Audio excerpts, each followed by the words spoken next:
မင်္ဂလာပါဒီဗီဒီယိုလေးကအခုမှချီစားထိုးမဲ့သူလေးတွေဘာတွေဝယ်ရမလဲမသိရင်ဆက်ကြည့်ပေးနော်ချီစားထိုးမယ်ဆိုမှတော့မရှိမဖြစ်လိုအပ်တာကတော့ချီလုံးလေးဖြစ်ပါတယ်အခုမှစထိုးတဲ့သူအများစုကဒီကော်တို5 line ကိုအသုံးများပါတယ်နော်သူကကြတော့ချီသားလေးကနုနုညံ့ညံ့လေးနဲ့ချီဆွဲရတာလည်းအရင်ကောင်းပါတယ်ချီထဲမှာဆိုလို့ရှိရင်တော့သူကပတ်စလာအိုက်တန်လေးပေါ့နော်အခုမှစထိုးမဲ့သူလေးတွေဆိုလို့ရှိရင်ဒီ mid cotton 5 line လေးနဲ့တင်လို့လောက်ပါတယ်သူက color line တွေကလည်းအများကြီးလာပါတယ်ဒီစက်ဒီထဲမှာတော့တစ်လုံးကိုပြထားပေးပါတယ်နော်ဒုတိယမရှိမဖြစ်ကတော့အပ်ပါချီထိုးတယ်ဆိုမှတော့ဒီတစ်ချောင်းထိုးချီမှာဆိုလို့ရှိရင်ချီလုံးနဲ့အပ်ကမရှိမဖြစ်လိုအပ်တဲ့အထက်မှာပါပါတယ်ဒီနှစ်ခုရှိလို့ရှိရင်တော့ချီထိုးလို့ရနေပြီပေါ့နော်အဲ့တော့ဒီချီနဲ့အပ်အကြောင်းပြောရင်လည်းအပ်အစုံဘူးနဲ့အပ်အိတ်နဲ့ကွာတဲ့အကြောင်းလေးကိုရှင်းပြပေးပါမယ်အပ်အစုံဘူးတွေမှာပါတဲ့ပစ္စည်းအသေးစိတ်ကိုရှင်းဗီဒီယိုလေးမှာကြည့်ပေးပါနော်မပြပြရတဲ့ဒီတန်အိတ်အကြောင်းလေးကိုဆက်ပြောပြပေးပါမယ်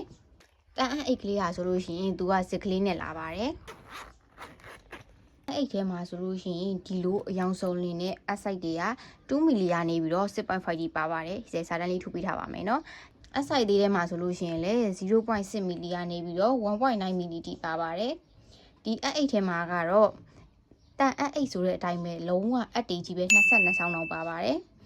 အဲ့ဒီတော့ပေါ့နော်တန်အိတ်က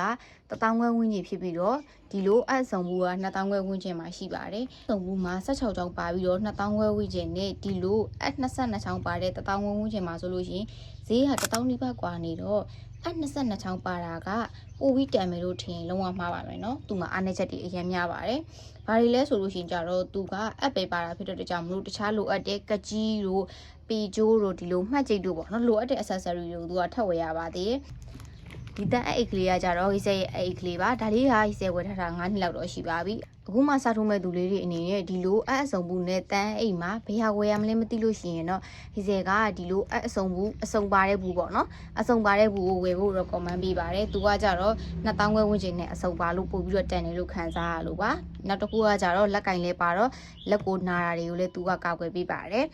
တန်အပ်ကကြတော့လက်ကင်မပါတဲ့အကြောင်းမလို့ဒီချီထိုးတာများလာတဲ့အခါကျရင်လက်ကိုနာစေရပေါ့နော်တကယ်လို့ကိုကချီလဲထိုးခြင်းနဲ့ဒီလိုအဆုံဘူးအိတ်တွေကိုလည်းဈေးရမနိုင်သေးဘူးဆိုလို့ရှိရင်ဘာတွေစဝယ်လို့ရလဲဆိုတော့ဒီဈေးကထပ်ပြပြပေးပါအောင်မယ်နော်ချီထိုးခြင်းနဲ့စိတ်ကလေးတစ်ခုပါပဲအဲ့ဒီစိတ်ကလေးရှိလို့ရှိရင်ဆက်ထိုးလို့ရပါပြီနော်ဟိုကိုကချီထိုးတာဝါသနာပါလားမပါဘူးလားတေချာအောင်စမ်းကြည့်ခြင်းနဲ့ဆိုလို့ရှိရင်နော်ပတ်ဆက်ကမြန်မာငွေအနေနဲ့ဆိုလို့ရှိရင်4000 5000ဝန်းကျင်ရှိုံနဲ့ချီစားထုတ်လို့ရပါပြီเนาะတကယ်4000 5000ဝန်းကျင်လားဆိုတော့ဟုတ်ပါတယ်တကယ်4000 5000ဝန်းကျင်နဲ့ချီထိုးလို့ရတာပ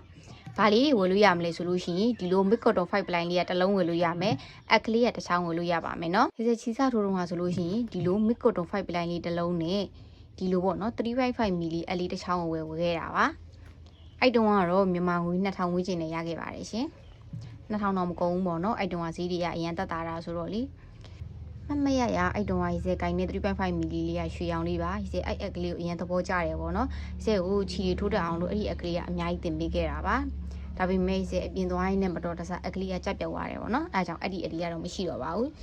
နှစ်ခုဝယ်ပြီးဆိုလို့ရှိရင်ဘာတွေထိုးလို့ရလဲဆိုတော့ကိုဆက်ပြောပြပါမယ်အဲ့တော့ချီလုံးလေးတစ်လုံးလည်းရပြီအကလေးတစ်ချောင်းလည်းရပြီပေါ့နော်ဒါတွေကတော့ကိုနဲ့နီးစပ်ရဆိုင်ဒီမှာလည်းဝယ်လို့ရတယ်လို့ဟိစက်ရဲ့ Facebook page TikTok အကောင့်မှာလည်းလာပြီးတော့မှာလို့ရပါတယ်နော်ပေါ့နော်အဓိကကိုထိုးချင်တဲ့စိတ်ရှိရင်ရပြီဆိုတော့ကိုကချီစထိုးတော့မယ်ဆိုလို့ရှိရင်ဘာတွေထိုးရမှာလဲဒီလိုချီလုံးလေးတစ်လုံးနဲ့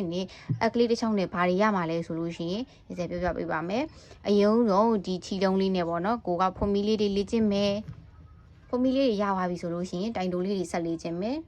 ဟောဖွန်မီလေးရပြီတိုင်တိုလေးရပြီဆိုလို့ရှိရင်တော့တိုင်လက်လေးကိုဆက်သွားပါမယ်နော်တိုင်လက်လေးပြီးလို့ရှိရင်တခါတိုင်ရှည်လေးကိုဆက်သွားမယ်ဆိုလို့ရှိရင်ဒါချီတော်တော်လေးထိုးတက်နေပြီလို့ပြောလို့ရပါတယ်ကိုကလက်ရလှအောင်လို့ဒါလေးတွေကိုခောက်တစ်ပြန်လေ့ကျင့်မယ်ဒီချီလုံးလေးတစ်လုံးကိုပဲအားကိုးပြီးတော့လေ့ကျင့်လို့ရပါတယ်ထိုးတဲ့အခါမှာဆိုလို့ရှိရင်ထိုးနေကြမဟုတ်တော့ချီစာကိုလို့တင်းအောင်ဆွဲမိတဲ့အခါမျိုးတွေမှာအဆင်ပြေအောင်လို့ 3.5 ml လေးကိုကင်ခိုင်းတာပါပုံမှန်ထိုးနေကြဆိုလို့ရှိရင်တော့ကိုကင်တဲ့ချီပေါ်မူတည်ပြီးတော့အစိုက်ကသေးတာကြီးတာကိုယ့်ဘက်ကိုအလှည့်ပြောင်းနေကင်လို့ရပါတယ်ဒီစက်ကချီစာထိုးလို့ရှိရင်ဘာတွေကိုဝယ်တင်လဲဘတ်ဂျက်စိတ်အနေနဲ့ဆိုလို့ရှိရင်ရောဘယ်လိုတွေဝယ်လို့ရလဲဆိုတာကိုပြပြပေးပြီးဆိုတော